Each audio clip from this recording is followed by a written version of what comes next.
Donc, je vais vous parler du sujet qu'a introduit Gérard. Et je vais commencer par un petit peu d'histoire. Donc, c'est un travail assez collectif, comme vous pouvez le voir sur la liste des noms. Le dernier nom est en gras parce qu'en fait, c'est quelqu'un qui est dans la salle. C'est un élève de Marc Pouzet et Tim Burke qui démarre une thèse sur le sujet et qui a commencé comme premier travail par corriger toutes les bêtises que les auteurs précédents de la slide avaient dites. Donc c'est tout à fait bienvenu pour l'exposé d'aujourd'hui. Donc je voudrais commencer par un petit peu d'histoire et de célébrer la mémoire de Paul Caspy, qui a disparu il n'y a pas très longtemps. Pour vous expliquer la genèse de ce travail, ça a démarré par un peu de sociologie en fait, puisque dans les années 90, Paul était consultant à Airbus Toulouse, qui était un des premiers utilisateurs de SCADE à l'époque, qui était le langage synchrone industriel construit au-dessus de Lustre, dont Paul était un des deux papas. Donc c'était l'époque où on pouvait faire des enfants en étant du même sexe, l'autre papa étant Nicolas Alvax, c'était en avance. Donc il consultait chez Airbus, spécialement dans le département qui faisait les contrôleurs de vol, c'est-à-dire un petit peu la partie du système embarqué, relativement critique, et où on implémente l'automatique des commandes de vol pour stabiliser l'avion. Alors, il a constaté d'une part, alors il savait que les programmations étaient faites en Lustre, donc en principe un langage synchrone, et il avait remarqué que l'architecture de calcul utilisée pour ces logiciels, pour les implémenter, n'obéissait pas à un mécanisme avec des horloges synchronisées. C'est-à-dire que Airbus ne voulait pas entendre parler d'une référence temporelle globale unique et utilisait plutôt des systèmes que je vais vous décrire après, qui étaient relativement asynchrones pour des raisons que je vais vous expliquer après. Donc il y avait un problème d'une certaine manière entre la vision de la programmation d'une part et d'autre part le modèle d'exécution de la machine qui ne cadrait pas avec la vision de la programmation. Et de la même façon que Gérard vous a décrit avant un cas de figure où on croit exécuter des choses alors que le modèle physique ne correspond pas au modèle idéal de calcul et que ça peut créer tout un tas de problèmes, eh bien, il y a évidemment le même risque dans l'exemple que je vais vous raconter. Et donc, il a sans doute, alors je ne connais pas exactement le détail, ça aurait été intéressant qu'il soit là pour nous l'expliquer, mais je sais qu'il a longuement discuté avec les équipes qui faisaient cette programmation et qui lui ont expliqué les précautions en matière de discipline de programmation que ces équipes prenaient. C'est-à-dire qu'en gros, au lieu d'utiliser une programmation comme nous faisions tous à l'époque pour programmer en langage synchrone, donc avec des événements, des variables, des fronts montants, des fronts descendants, des choses assez simples pour programmer des automates, eh bien, les programmeurs d'Airbus utilisaient une bibliothèque tout à fait particulière de composants autorisés en SCADE, les autres étant interdits, et une discipline de programmation pour les assembler. La philosophie qui était derrière tout ça, c'est qu'il ne fallait surtout pas faire confiance à des événements de courte durée. Ces événements pourraient être simplement la manifestation d'un artefact de l'inadéquation entre le système physique de calcul par rapport à ce qu'on voulait réellement programmer. Et donc, en quelque sorte, ils avaient une technique de programmation assez compliquée visant à rendre les événements épais alors que, théoriquement, ce sont simplement des snapshots. Donc, Polo a eu un certain nombre de contrats avec Airbus visant à formaliser cette démarche, à la justifier, et il a dirigé sûrement une thèse, et peut-être deux, je crois. Donc, sur ce sujet-là, ça a été à la fin des années 90 et au début des années 2000. Et puis, il est venu raconter ce problème, je me souviens, dans une des premières conférences MSoft, où il est venu nous expliquer que le vrai synchrone tel qu'implémenté par les automaticiens, ce n'était pas ce qu'on croyait. Donc, il nous a raconté un peu comment étaient faites les machines d'exécution, au moins chez certains. Et donc, petit à petit, il y a eu la communauté des auteurs que je vous ai montré précédemment qui a essayé de simplifier l'analyse que Polo avait faite pendant ses thèses du système de programmation d'Airbus. Et le résultat est arrivé à quelque chose de plus simple, dont vous allez voir qu'il se présente comme une espèce de middleware au-dessus de la couche de communication qu'utilisait Airbus et qui permet de reproduire une vision idéale synchrone comme en avait besoin la compilation de SCADE. Voilà pour l'historique. Donc, les motivations, la première chose, c'est que tout ça se place dans le cadre d'une évolution qu'on trouve à la fois en aéronautique, ça c'est un transparent de quelqu'un de chez Airbus qui parle de la migration vers ce qu'on appelle IMA, Integrated Modular Avionics, qui consiste à passer d'une technologie proche de l'analogique qu'on avait dans les années 80 et auparavant, où chaque tâche était implémentée par un calculateur physique indépendant et où les liens entre tâches étaient implémentés par des fils de communication dédiés. Donc, dans le courant des années 90, les avionneurs ont décidé de regrouper plusieurs tâches sur un même calculateur et donc de standardiser ces calculateurs. C'est les cabinets que vous voyez là. Alors, ce n'est pas le dernier cri de la technologie, puisque c'est seulement celle qui est utilisée dans l'A380, qui est vue sur ce transparent. Il y a eu des évolutions depuis. Mais le principe a été conservé et permet d'avoir une architecture dans laquelle plusieurs fonctions sont repliées sur un même calculateur et inversement, certaines fonctions ont à être distribuées pour d'autres raisons. Et donc, quand on a plusieurs calculateurs dans le réseau de calcul, dont certains sont là pour des raisons de réplication, pour accorder la tolérance aux fautes, eh bien, on a une architecture de calcul qui est distribuée et qu'il faut manipuler avec certaines précautions. Donc ça, c'était le cas de l'aéronautique. Vous avez la même chose, la même évolution dans l'automobile, ça s'appelle AUTOSAR. Ce n'est pas la même technologie, mais le désir est le même, exactement. Donc je ne vais pas vous le détailler, mais c'est exactement le même but qui est visé. Et ça, c'est une migration qui est en cours et qui permet de passer des 70 calculateurs que vous savez sur les BMW haut de gamme d'il y a quelques années à une réduction significative dans les modèles à venir ou plus récents.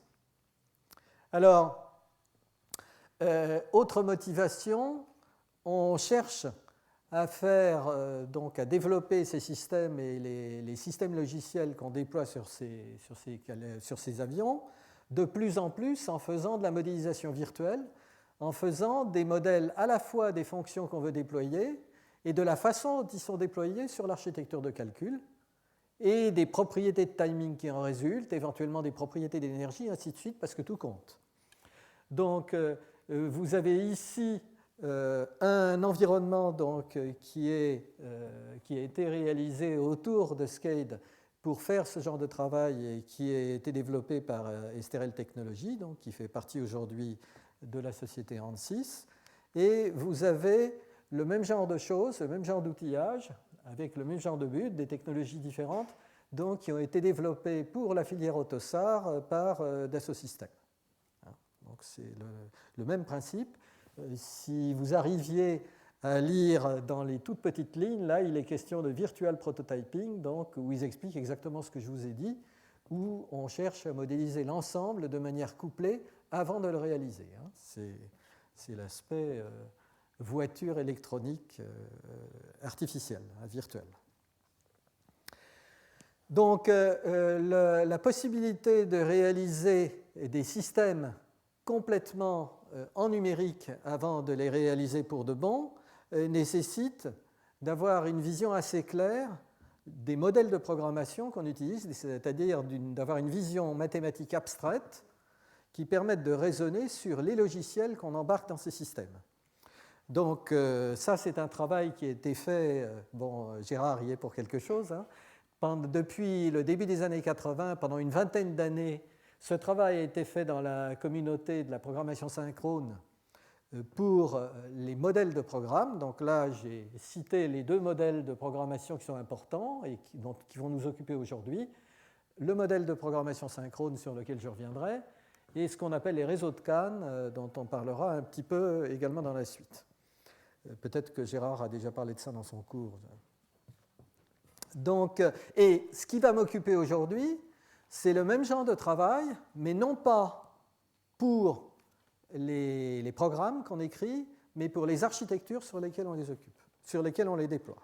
Donc, c'est qu'il est également possible de modéliser les architectures, non pas dans le détail, mais d'avoir une vision mathématique abstraite et simplifiée de quelques propriétés essentielles des architectures sur lesquelles on déploie, et grâce auxquelles on est capable de faciliter le design et de le faire sans erreur. Donc, le premier exemple remarquable, je crois que c'est vraiment un résultat fondamental d'architecture fondée sur un modèle mathématique précis, c'est le travail de Hermann Kopecz, qui remonte à la fin des années 80 et qui est maintenant une référence beaucoup plus employée dans l'automatique répartie et le temps réel, qui est ce qu'on appelle time triggered architecture, qui revient à créer un monde réparti synchrone, globalement, grâce à une algorithmique de synchronisation d'horloge. Donc, je suppose que des choses de ce type-là seront présentées au prochain cours. Donc, avec une horloge logique et physique synchrone globalement valable sur tout le système, une notion globale de temps discret qui en résulte, avec un certain échantillonnage le plus rapide possible, on ne peut pas aller au-delà, des services de tolérance aux fautes, une technologie pour ordonnancer les tâches fondée sur l'utilisation du temps, et une notion d'interface également complètement reposant sur l'utilisation du temps. Donc tout ça est très propre et fait de manière tout à fait élégante. Alors, malgré l'élégance, alors ça a percé dans certains secteurs de l'aéronautique pour les applications les plus critiques. Ça a été beaucoup utilisé par Honeywell, c'est pas mal présent dans le 777. Et il y a eu néanmoins des résistances à cette technologie, d'abord parce qu'il y a un coût dans la réalisation des réseaux à horloge synchronisée correspondants par rapport aux réseaux les plus répandus dans l'industrie. Le système de partage des tâches par time division multiplexing, c'est-à-dire par allocation de slots temporels, est relativement rigide et global, et par conséquent, si on fait une petite modification de l'application, ou bien on a surbudgété et c'est coûteux, ou bien il faut faire un redesign complet, ce n'est pas incrémental. Et donc, pour ces raisons-là, il y a un certain nombre d'industriels qui ont hésité à adopter cette approche.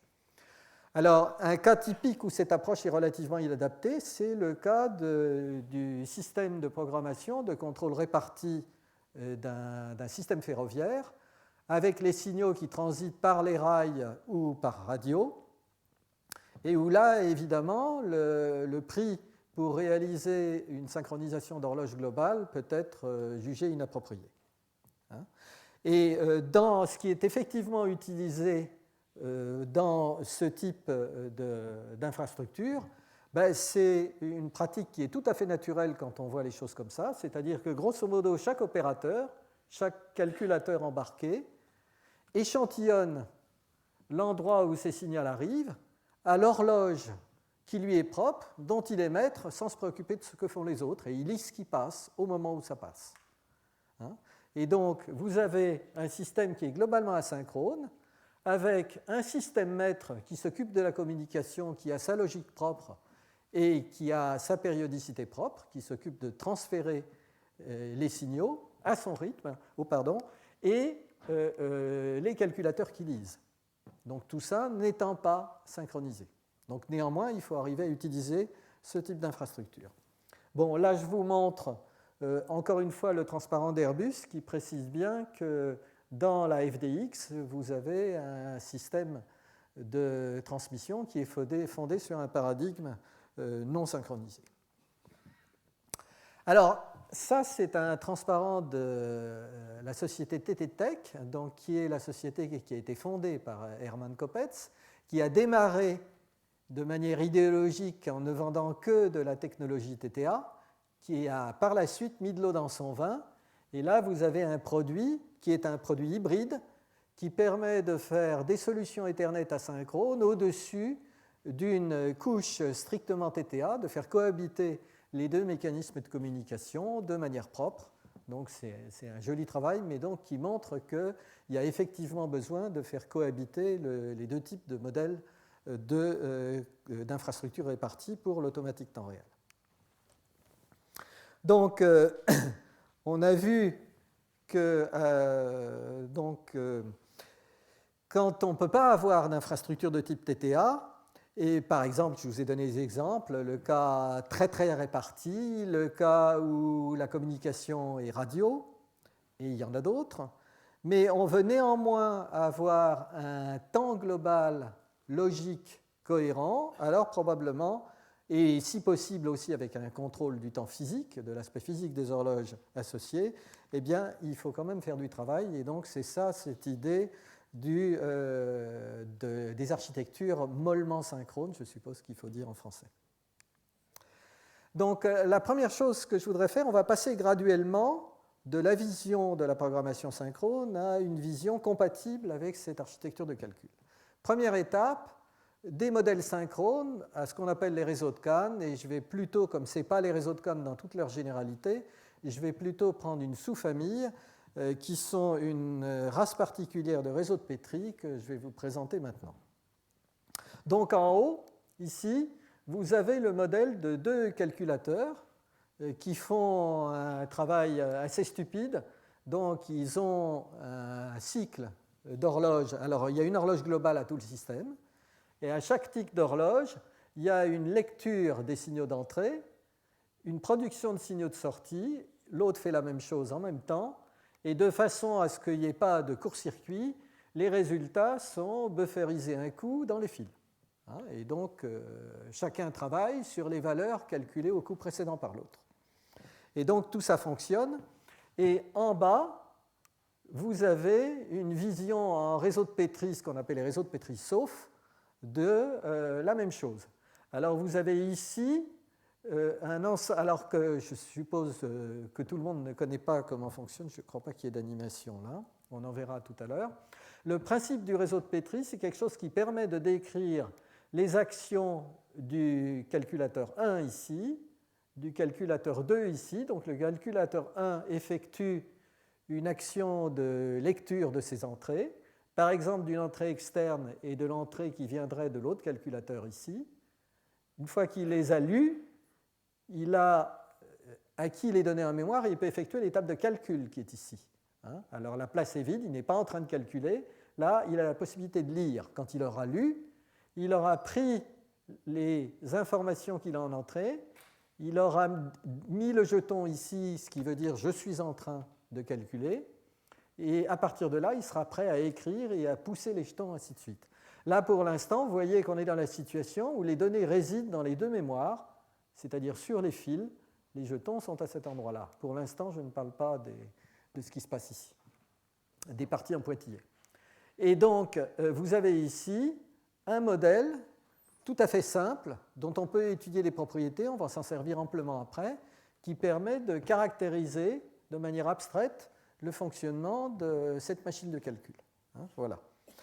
Donc, dans le dessin qui est en bas, la collection des ronds rouges ici, qu'on appelle des places, par opposition aux transitions, qui dénotent les actions qui durent, indique ici l'emplacement des jetons au début de chaque réaction. Donc les jetons vont circuler dans le réseau et la réaction sera terminée quand les places rouges seront de nouveau occupées par les jetons. Maintenant, si on oublie les places rouges, on a maintenant ce qu'on appelle un réseau de Petri ordinaire, pour ceux qui connaissent le modèle de réseau de Petri ordinaire, et vous perdez la notion de début et de fin de réaction. Et vous avez ici un modèle d'exécution qui est asynchrone. Par exemple, il est tout à fait possible de tirer cette transition qui consomme ces données d'entrée est capable de les faire transiter à l'intérieur de l'organe de calcul sans que la deuxième fasse quoi que ce soit. Donc tout le monde n'est pas obligé d'opérer en même temps. On voit très bien que ce modèle-là commence à relâcher le synchronisme.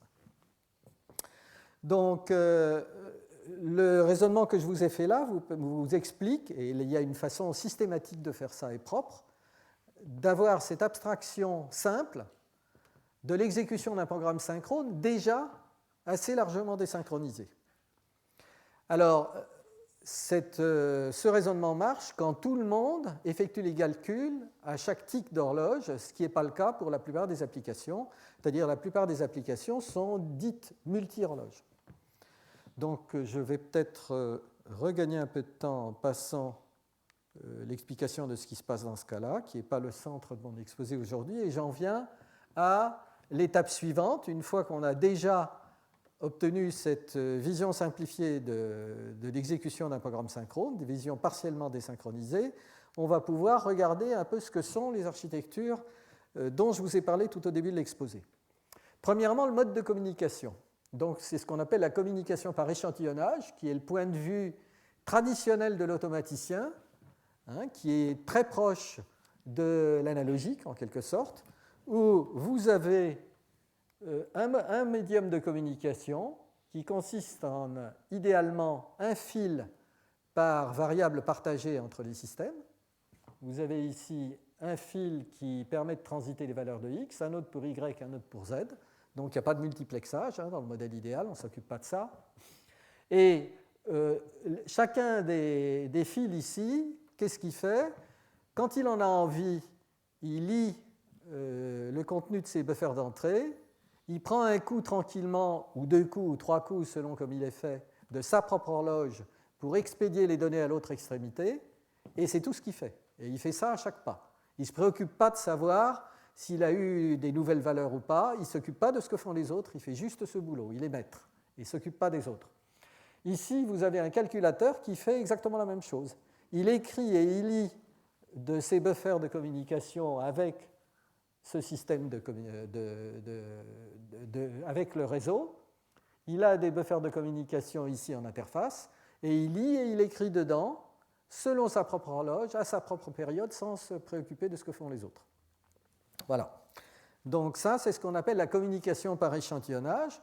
Alors c'est extrêmement peu cohérent, ça ne donne pas du tout de vision globale du temps, et ça paraît tout à fait peu approprié pour porter la programmation synchrone. Évidemment, l'avantage, c'est que c'est très facile de trouver un médium de communication qui vous garantisse au moins ça. Donc c'est une des caractéristiques de la FDX, entre autres. Il y a beaucoup de réseaux de terrain d'automatique qui fonctionnent selon ce principe. Évidemment, tous les blocs sont autonomes, chacun est isolé. L'isolation des blocs et le fait que le blocage d'un élément du réseau ne pourrisse pas l'ensemble du système, c'est immédiatement satisfait, puisque chacun est autonome, il n'y a pas de rendez-vous, pas de synchronisation, donc pas d'interblocage.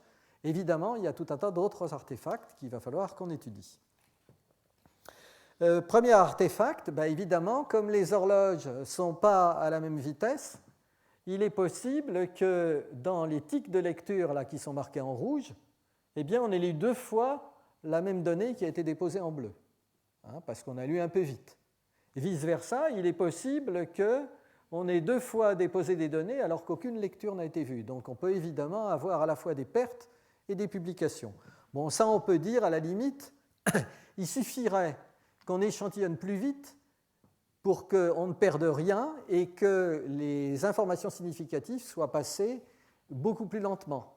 C'est-à-dire qu'on rende les événements durant pendant plusieurs tics d'horloge et on pourrait s'affranchir de ce problème-là un peu par une espèce de principe de Shannon, d'échantillonnage de Shannon. Malheureusement, ça ne marche pas comme vous le montre l'exemple qui est suivant. Dès qu'on a deux signaux qui sont récoltés et qui proviennent de deux sites distants différents. Alors voilà un peu ce qui peut se passer. Voilà ici, on a le signal booléen AT qui vient de la machine A3 et le signal booléen BT qui vient de l'autre machine ici. Donc en tant que signaux analogiques, ils sont reçus comme ça. Voilà. Et on veut calculer la conjonction de ces deux signaux booléens et selon l'horloge avec laquelle ce gars-là échantillonne, ben, vous allez obtenir, on voit bien, des résultats qui sont complètement différents. Dans cet exemple-là, ben, il ne voit pas ce qui se passe ici, et donc le résultat est sorti plat, tandis que dans le cas ici, ben, il sort un changement de valeur à un tic d'horloge. Donc on voit bien que le résultat, et ça, ce n'est pas compensable par une accélération des horloges, il n'y a rien à faire. Donc il faut faire autre chose. Donc l'utilisation typique de ce genre d'architecture, c'est d'utiliser en deux niveaux. L'architecture brute que je vous ai montrée là, eh bien, on peut l'utiliser pour les calculs non booléens, mais pour l'automatique continue, c'est-à-dire dans des équations différentielles avec des systèmes physiques. La continuité du système fait que échantillonner pas exactement au bon moment n'a pas grande importance. Ce qui compte, c'est le caractère récent ou ancien des données, et c'est les propriétés de continuité qui vont induire de la robustesse dans les calculs. Bon, on a un peu des déviations, mais d'une certaine manière, on a des petits changements causés par des petits changements d'horloge. Donc, on peut faire de l'automatique continue avec ça, c'est tout à fait envisageable. Alors, évidemment, ça veut dire que les artefacts qu'on crée avec ce système-là doivent être pris en compte pour les automaticiens qui font la conception des boucles de commande visant à stabiliser le système sur les trajectoires voulues. Donc ça pose un problème aux automaticiens d'absorber des artefacts. Par contre, si on doit faire des automates, c'est-à-dire de la conduite de mode de marche, du basculement dans les modes dégradés ou de la commande de phase de vol, à ce moment-là, c'est du booléen, c'est quelque chose de nature différente, et on n'a plus la continuité offerte par la physique, et par conséquent, il faut faire quelque chose de différent. Bon, donc voilà un cas d'exemple dans le passage au tout électrique, où vous aurez beaucoup plus de calculs faits à très haute fréquence, en particulier pour la commande des ailerons, la commande des freins, donc qui passent en tout électrique dans les versions récentes. Donc on passe, si vous voulez, d'un monde de la milliseconde qui était celle de l'avionique jusqu'à la 380 à un monde de la microseconde, donc on commence déjà à voir apparaître dans le 787. Bien, donc du coup, le problème suivant est posé sur une telle infrastructure. Ce dont on a besoin, la première chose, c'est sans doute on ne va pas pouvoir préserver le timing, parce que par exemple, par essence, les horloges sont floues, mais on veut au moins que la suite des valeurs, exactement comme dans l'exposé de Gérard, on ne veut pas sortir n'importe quoi comme valeur selon la façon dont sont faits les échantillonnages. Donc ce qu'on veut, c'est préserver la suite des valeurs, ce qu'on appelle l'équivalence de flow, entre la conception idéale sur une architecture qui est globalement synchrone avec la même horloge pour tout le monde, vers une architecture qui est celle que je vous ai décrite en bas, ça c'est le synchrone avec une seule horloge, et ça c'est l'architecture à communication par échantillonnage. Donc là, il faut faire quelque chose. Les gens d'Airbus utilisaient cette discipline de programmation, donc on va vous montrer qu'en fait, un protocole, un petit middleware peut arriver au résultat voulu.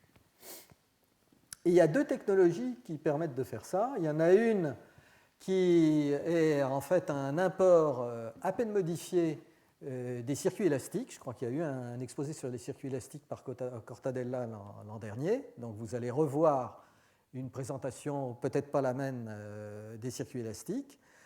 Et donc c'est une petite variation autour de ça. Et une deuxième qui est en fait plus proche de la philosophie des programmeurs d'Airbus, qui vise à rendre épais les événements, mais par un protocole. Donc je vais vous expliquer les deux. Passons à la première, celle qui part des circuits élastiques. Donc la première chose, c'est qu'on va partir d'un modèle de machine d'exécution qui ressemble à ce que je vous avais montré tout à l'heure avec mon réseau de Petri. On va le revoir. Je crois qu'il est juste en dessous. Voilà. C'est la figure que je vous avais montrée, avec le petit réseau de Petri qui est là, qu'on va animer un petit peu dans les transparents qui viennent. Et donc, qu'est-ce que fait ce modèle de machine ? Chaque nœud donc, alterne entre un mode lecture des entrées et écriture de ses sorties. Alors, à quoi voit-on que ça alterne ? C'est parce qu'il y a un jeton qui est là, qui est consommé lors de la lecture, est replacé lors des calculs internes, est replacé ici après l'écriture et ainsi de suite. Vous voyez qu'il y a un comportement cyclique qui oblige ici à alterner les phases de lecture et d'écriture globalement, créant ainsi les diverses phases de calcul pour chaque module.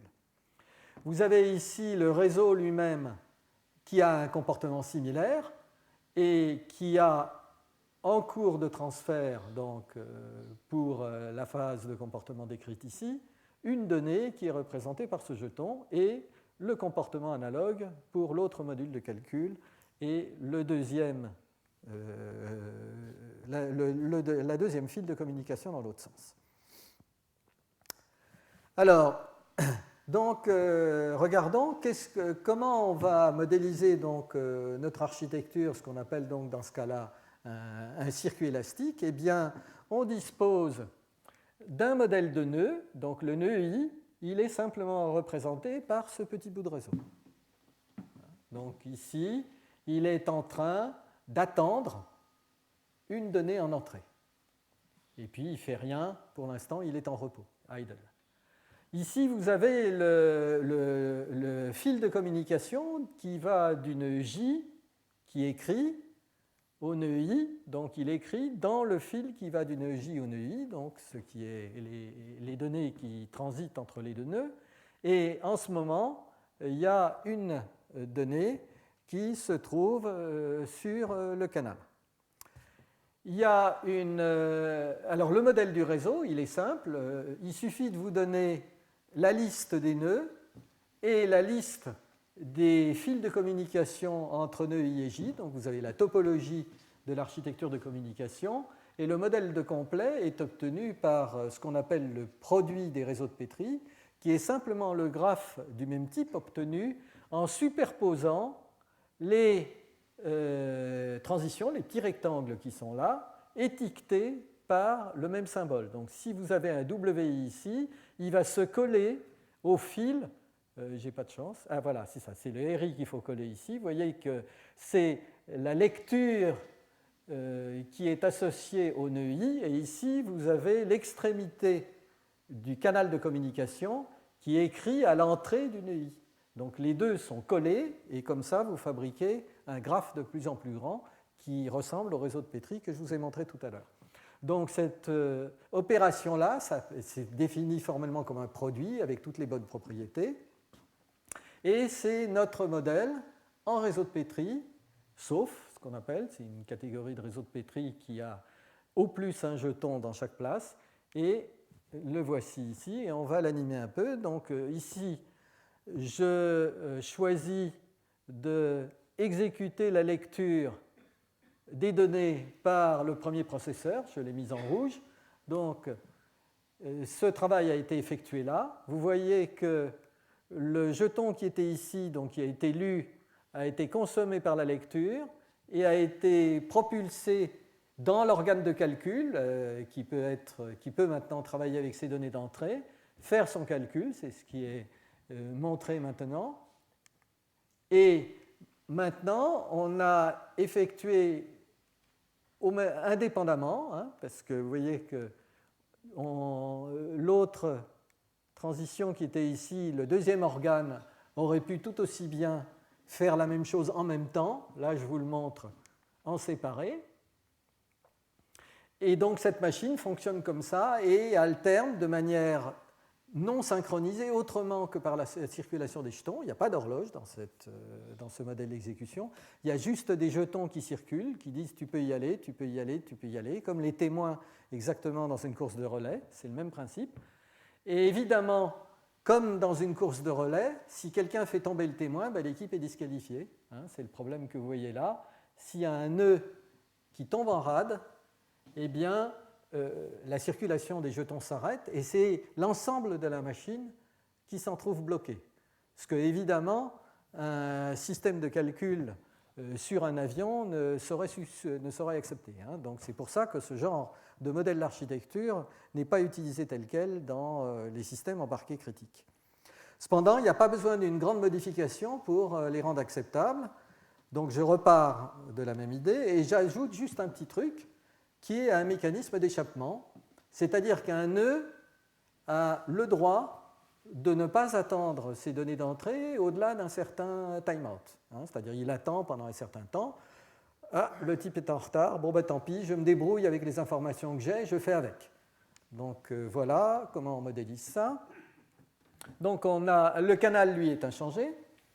Vous avez ici le modèle du nœud précédent, et la seule chose que vous avez rajoutée ici, c'est le mécanisme d'échappement qui dit je peux soit écrire, et par le mécanisme de produit, c'est comme si vous aviez collé ces deux transitions ensemble.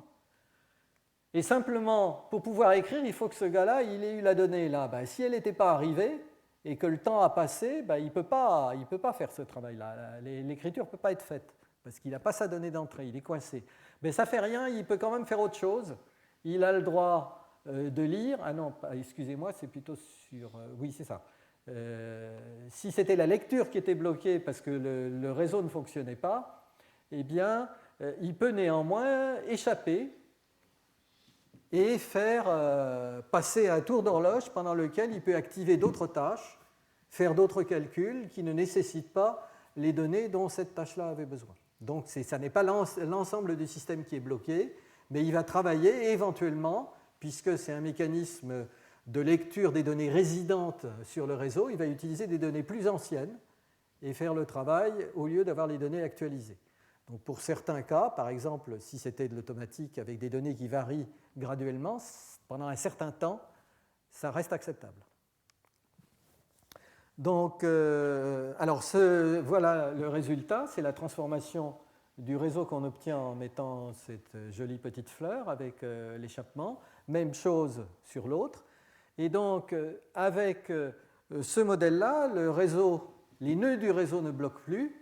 Mais bien sûr, rien n'empêche, je veux dire, le comportement global du réseau et la circulation des données sur le fil restent sujets au même problème. Si elles ne sont pas envoyées, elles ne sont pas envoyées et il n'y a rien à faire. Du point de vue du comportement global du nœud, c'est quand même la partie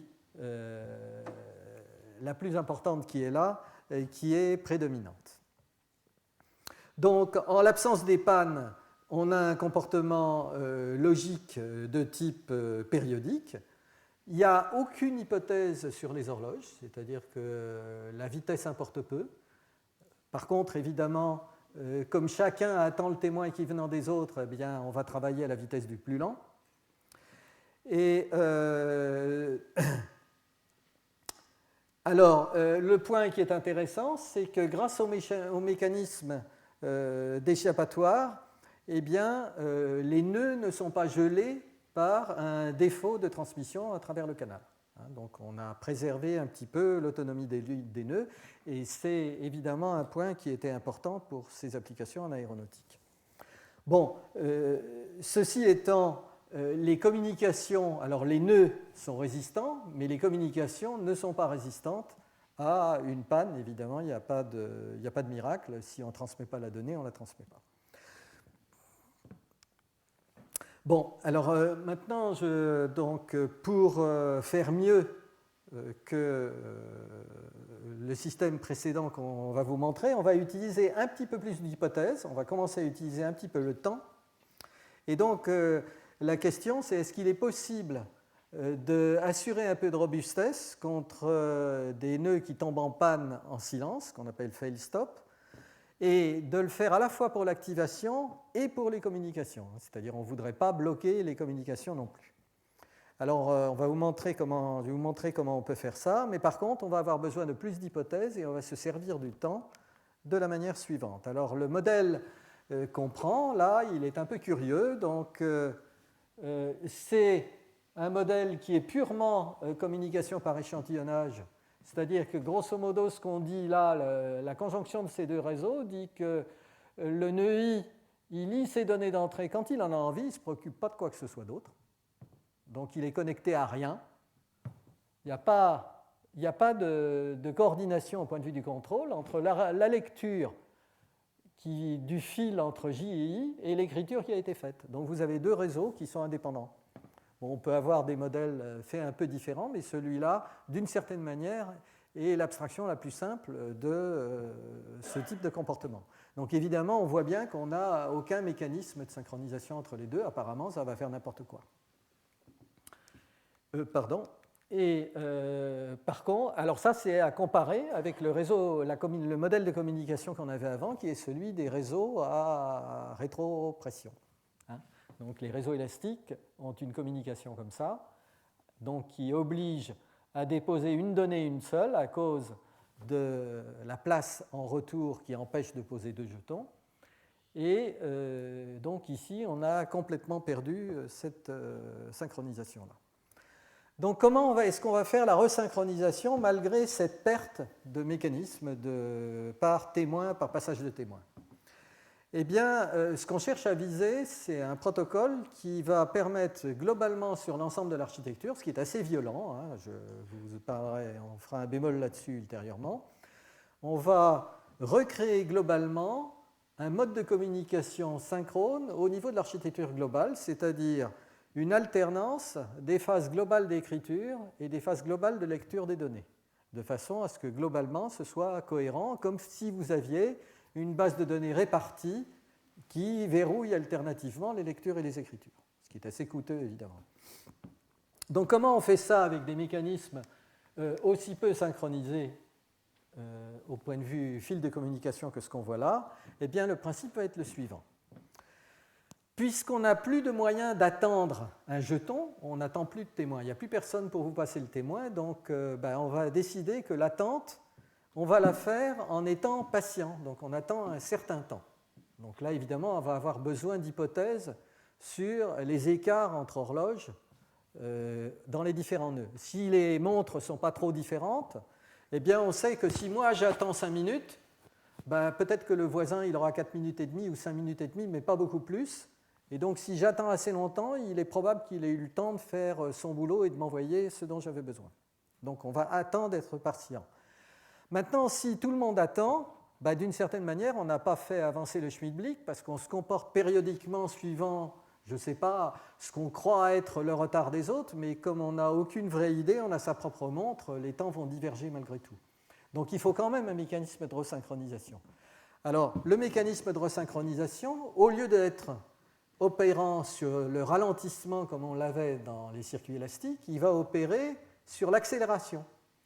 C'est-à-dire, le principe de base fondé sur le temps, c'est que je suis paresseux, je regarde ma montre et je ne fais rien d'ici 5 minutes, sauf si je vois qu'il y a un gars qui a été plus rapide que moi et qui me le dit. Donc j'ai le droit, sur l'arrivée d'un jeton, non pas d'attendre, mais d'accélérer. Vous voyez tout à fait la différence de comportement au niveau de la tombée en rade d'un autre nœud, c'est-à-dire que si l'autre nœud tombe en rade, simplement vous allez attendre vos 5 minutes, vous ne le voyez pas s'exprimer, vous allez faire votre boulot. Mais par contre, s'il a été plus rapide que prévu, vous allez vous réveiller plus vite et de cette manière-là, on va obtenir une synchronisation globale. Donc voilà le principe. Il faut que je vois si j'ai le temps de vous passer l'animation. Oui, je pense que ça va aller. Donc, je vais vous passer un petit peu l'animation. Dans un cas, alors voici la façon dont tout le protocole est installé sur les nœuds. Sur les fils, il n'y a rien. Il n'y a pas de mécanisme de coordination. Tout se passe sur les nœuds, plus des places de publication qui sont des places de broadcast. Alors, je vais vous expliquer un peu comment tout ça fonctionne. Donc, vous avez une partie de l'architecture et qui se comporte exactement comme le réseau de Petri précédent, c'est-à-dire que ici, la ressource étant disponible d'ici, celui-là, il a le témoin, il sait qu'il va pouvoir écrire. Et il sait qu'il va pouvoir lire son entrée. Puis après, il va pouvoir faire un certain nombre de choses, on passera le film. Ici, vous avez des places de nature différente, donc c'est un modèle d'architecture qui est un peu hybride, il est bâtard, bon, on peut l'expanser en réseau de Petri, mais ça devient inutilement compliqué. Et vous prenez ça comme une espèce de place booléenne, donc dont le statut vaut 0 ou 1, et un fil rouge d'entrant dit que lorsque l'action de lecture de la donnée est écrite ici, est réalisée ici, alors il y a une mise à 0 du registre dans cet état-là.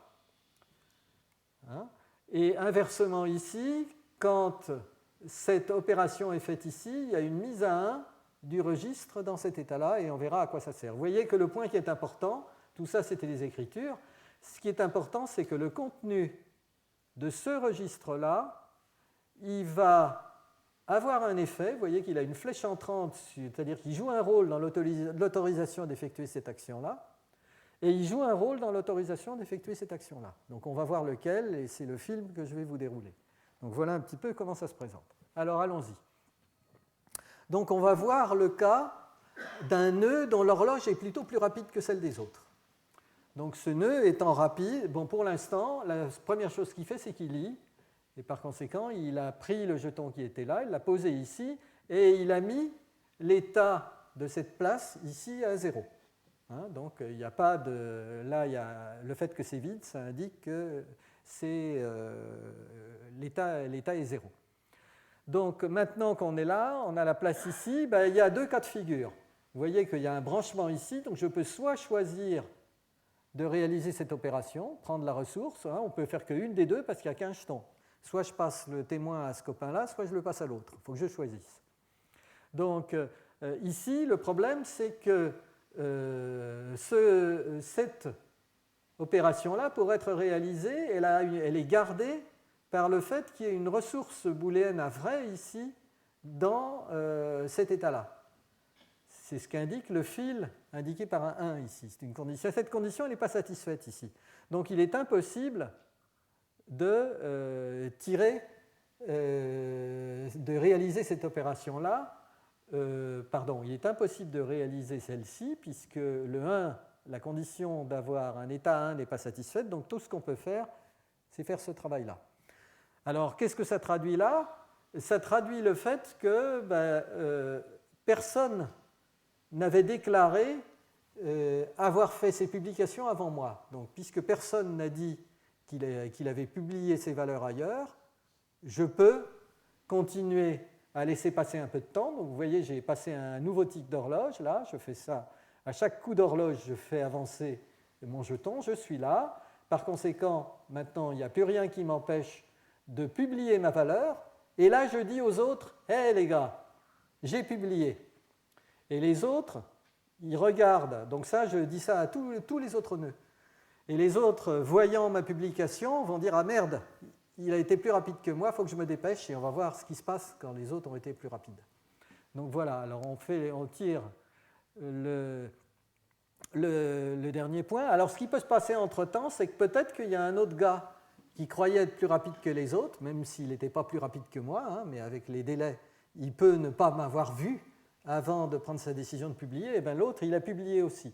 Donc il faut que je fasse attention que c'est pour ça que lors de ma première écriture, il faut d'abord que je vide cet état-là pour ne pas utiliser une valeur erronée d'un round précédent.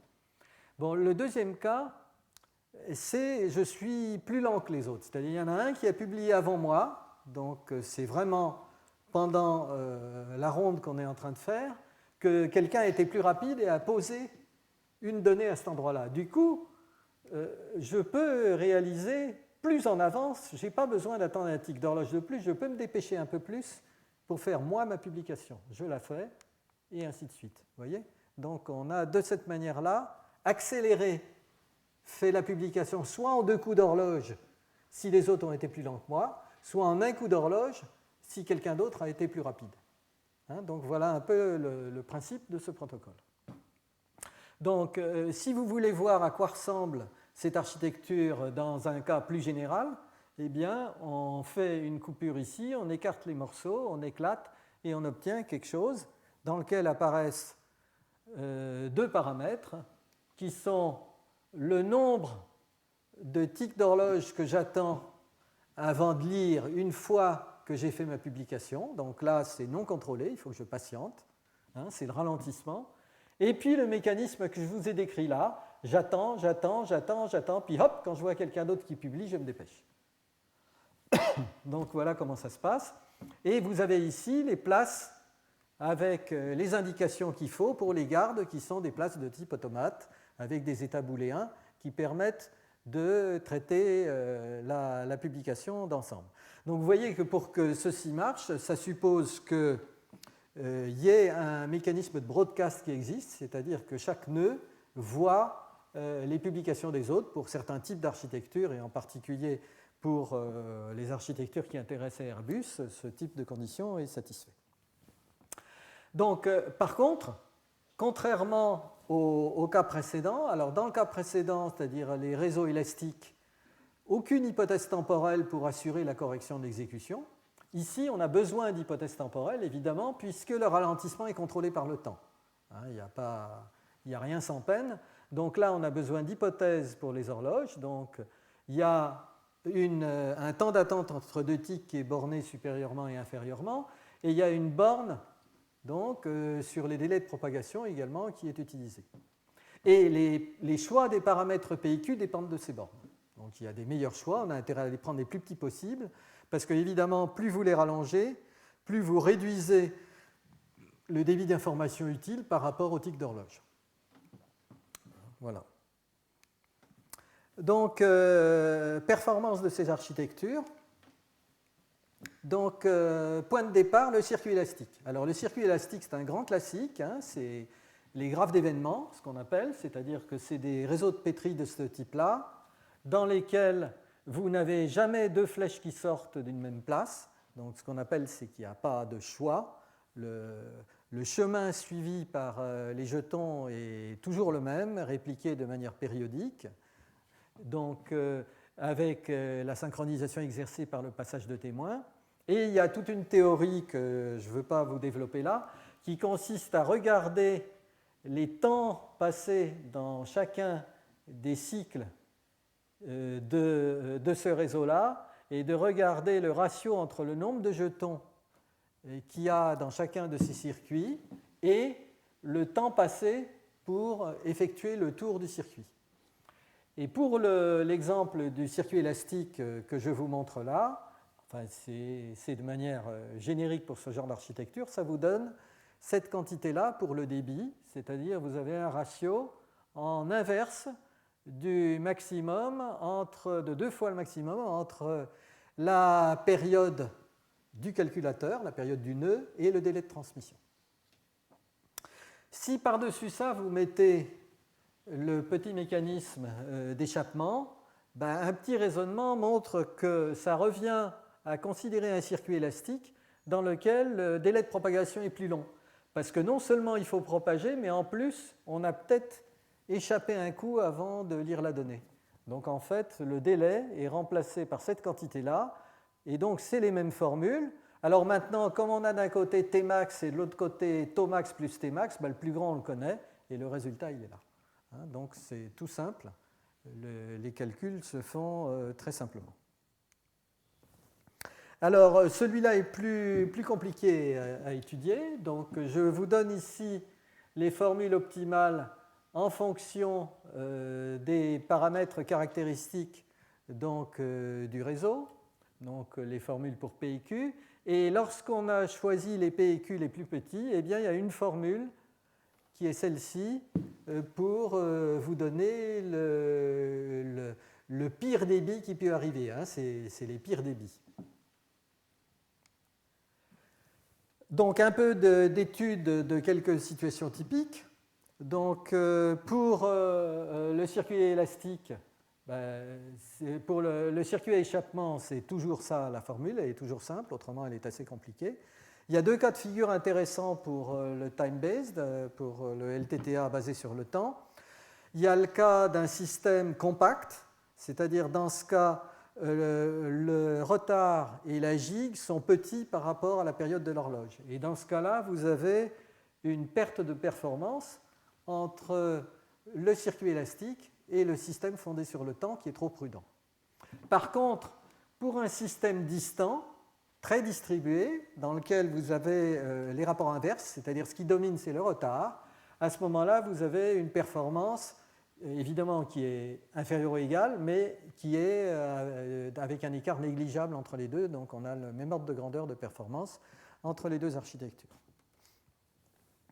Donc, quelques extensions. Il y a beaucoup d'extensions possibles. Là, pour l'instant, dans ce que je vous ai montré, ce protocole supposait un retard unitaire sur chaque fil de communication. C'est-à-dire qu'il n'y a pas de communication instantanée, ce qui vous oblige entre deux blocs à toujours avoir un retard logique. Ça, ce n'est pas une obligation, donc ça peut être affaibli. Il faut absorber ça dans le calcul des retards, en particulier pour le calcul des paramètres P et Q du système fondé sur le temps. Donc on a un rapport interne, nouvelle version qui corrige la version précédente, qui vous donne les bonnes quantités grâce à Guillaume. La bonne nouvelle, c'est qu'avec cette vision plongée uniformément dans ce modèle à base de réseau de Petri, il est très facile de comprendre comment mélanger ces deux types d'architecture. C'est-à-dire que vous pouvez avoir tout à fait une partie de l'application qui va être exécutée sur une architecture dominée par le temps, c'est-à-dire plus proche d'une architecture temporisée, plus proche des principes de Kopets, qui permettent de travailler avec des slots de temps physique une fois qu'on les a abstraits et de reprendre des services d'interface et de tolérance aux fautes de type TTA, ce qui a son intérêt, et de faire la communication plus, par exemple pour l'infotainment ou le lien avec Internet, le lien avec l'extérieur de l'avion, selon l'autre type de communication, c'est-à-dire beaucoup plus asynchrone. Donc avec le circuit élastique, vous êtes plus près du modèle de transmission par paquet, c'est-à-dire plus près de communiquer avec le monde IP. Donc ça, c'est un point intéressant. Pour le LTTA fondé sur le temps, on a utilisé un mécanisme de broadcast, ces places booléennes. En fait, c'est probablement pas nécessaire, il y a juste besoin que l'information transite, c'est-à-dire on a besoin d'un mécanisme de propagation sans rupture, mais on n'a pas besoin que tout le monde voit les émissions de tout le monde, on a besoin que l'information transite. Ce que je vous ai montré, c'est un moyen de reconstituer l'exécution synchrone alternant des phases d'écriture et de lecture indépendamment de l'application qui est au-dessus. C'est une vision middleware, c'est-à-dire qu'on fait ça sans savoir ce qu'on va déployer dessus. Et évidemment, cet agnostisme est coûteux en termes de ralentissement, c'est-à-dire que ça pèse sur le calcul des paramètres PIQ optimaux pour les protocoles. Ça pèse sur la performance. On peut récupérer de la performance, très probablement, en utilisant la connaissance qu'on a de l'application, elle-même modélisée par l'abstraction en réseau de Petri que je vous ai montré au début. C'est-à-dire qu'on a une abstraction en réseau de Petri pour décrire l'application par un modèle déjà partiellement désynchronisé, et on doit traduire le déploiement de cette vision en réseau de Petri sur le modèle en réseau de Petri de nos architectures de type LTTA. Et en tenant compte de cette information supplémentaire, c'est-à-dire le fait qu'il y a un certain nombre de causalités qui ont lieu entre certaines opérations et que d'autres n'ont pas à être causalement reliées, eh bien on peut supprimer un certain nombre d'attentes entre des événements qui n'ont pas à s'attendre mutuellement et donc gagner en performance. Alors ça, c'est sur l'agenda de travail de Guillaume.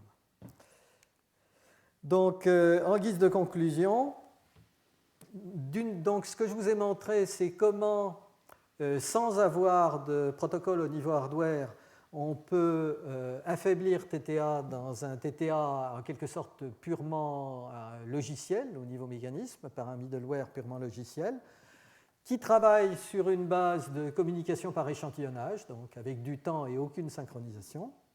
Je vous en ai montré deux performances. Et en fait, il y a un grand nombre de choses à faire, c'est-à-dire on peut jouer sur les hypothèses. Tout ceci n'est intéressant que si on a une étude sérieuse de quelles sont les combinaisons d'hypothèses intéressantes qui correspondent à des architectures pratiquement pertinentes. Ce qui est intéressant, évidemment, c'est d'être capable de traiter autre chose que simplement la performance temporelle, parce que selon la performance temporelle, on voit bien que le plus intéressant, c'est d'utiliser le circuit élastique, mais on a des raisons différentes de ne pas vouloir l'adopter qui sont liées à la tolérance aux fautes. Question, est-ce qu'il y a un paradigme mathématique du même style que ce qu'on a là, qui permet de prendre en compte d'autres aspects du système, la tolérance aux fautes, l'énergie, la consommation ou autres, des éléments de qualité de service, des protections contre les aspects sécurité, etc. Donc des éléments de ce type-là, est-ce que ça peut être intégré dans une modélisation de ce type? Donc tout ça, c'est du travail qui reste ouvert. Bon, alors, ceci étant, ce qu'il faut savoir aussi, c'est que le monde des horloges fait du progrès pendant que nous, on est en train de réfléchir. C'est-à-dire pendant que nous sommes en train de nous donner beaucoup de mal à faire travailler des infrastructures réparties avec des horloges mal synchronisées, il y a des gens qui font un excellent travail pour avoir des horloges qui ne dévient plus les unes des autres, sans se préoccuper de leurs voisins. Donc il y a des tas de mécanismes entre les horloges atomiques, les horloges fondées sur le GPS, donc il y a des technologies qui font énormément de progrès. Donc d'une certaine manière, les écarts de tolérance entre des horloges de ce type-là deviennent de plus en plus faibles. Ceci étant, tant qu'on a besoin d'une précision en temps accumulé sur un système distribué avec des horloges différentes, on a besoin de faire quelque chose. Et ça, c'est une chose, donc Gérard m'a passé un travail, donc un développement qui s'appelle TrueTime, qui est fait par Google, donc pour des aspects data center à l'échelle du web, c'est-à-dire de stockage réparti, et d'accès verrouillé aux données et de maintien de la cohérence entre les accès en écriture et en lecture. Vous voyez que c'est le même genre de problème qu'on est en train de discuter là. Et donc, ils ont effectivement mis au point des mécanismes qui ne ressemblent pas à ceux-là, de correction des imprécisions d'horloge, donc pour récupérer un temps logique global qui permet de maintenir un accès cohérent aux données. Donc, tout ça, c'est en quelque sorte des sujets qui se chevauchent de plus en plus, et l'embarqué rejoint le web à ce niveau-là. Donc, voilà. Donc, la bonne nouvelle, c'est que je pensais que ce sujet était mort. Il l'était pour moi jusqu'à l'été dernier.